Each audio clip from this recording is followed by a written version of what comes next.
राज्यामध्ये जसा नंदुरबारला सारंगखेड्याला घोड्यांचा मोठा बाजार भरतो ना, तसा नगर जिल्ह्यात शिर्डीच्या जवळ अकोल्यात जनावरांचा एक खूप मोठा बाजार भरतो। दरवर्षी या बाजारामध्ये खूप चहलपहल असते, लोक मोठ्या प्रमाणात येतात, जनावरांची खरेदी करतात। यावेळेला मात्र नोटाबंदीचा एक मोठा फटका या बाजाराला बसलेला दिसतोय।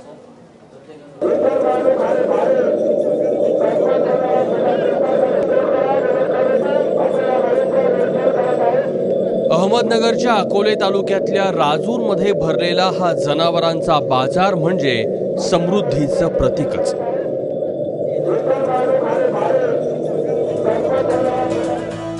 याच बाजारातली बैलांची एक जात प्रत्येकाच्या आकर्षणाचा विषय, डांगी जात। ताकदवान, अंगापिंडानं भरलेले आणि डौलदार चाल, जणू रॅम्प वॉकच।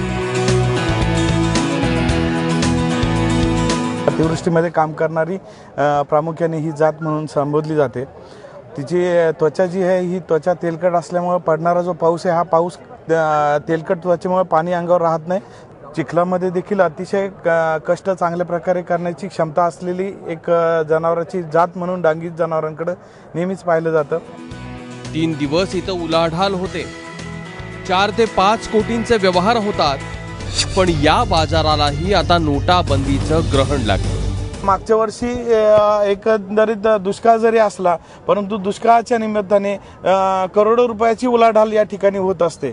आणि जवळपास या वर्षीचा जर आपण पाहिली तर जवळपास या चलनाच्या अनुषंगाने जी काय आलेली मर्यादा आहेत याच्यात 75% तूट या ठिकाणी बाजारामध्ये या ठिकाणी पाहायला भेटते। दरवर्षी 25,000 जनावरं बाजारात येतात, पण हा आकडा आता कमालीचा रोडावलाय। आम्ही 30-40 बैल आणले, काही आमची बोनी सुद्धा होईना। हे पैशाच्या अडचणमुळे आम्हाला चारा पाणी बी घेता येईना। बँकेत 2,000 शिवाय पैसे देत नाही। आता माझे एनडीसी बँकेमध्ये पैसे आहेत, दुसरे देणे महाराष्ट्र बँकेत पैसे आहेत, पण पैसे 2,000 रुपये कधी काढायचे, कधी बैलांचे 50,000 80,000 रुपये द्यायचे, हा एक प्रॉब्लेम आहे। मोदी सरकारने 500च्या नोटांचा आणि 1000च्या नोटांचा खूळ घातल्यामुळे आम्हाला काही बैल खरेदी करता येईना। 2,000 रुपये बँकेतून भेटत आहेत, त्यावर काय करणार आहे आम्ही? शहरांचं ठीक आहे, पण या नोटाबंदीनं अशा बाजारांवर होणाऱ्या परिणामांचीही दखल घ्यायला हवी। नितीन ओझा, एबीपी माझा, राजूर, अकोले।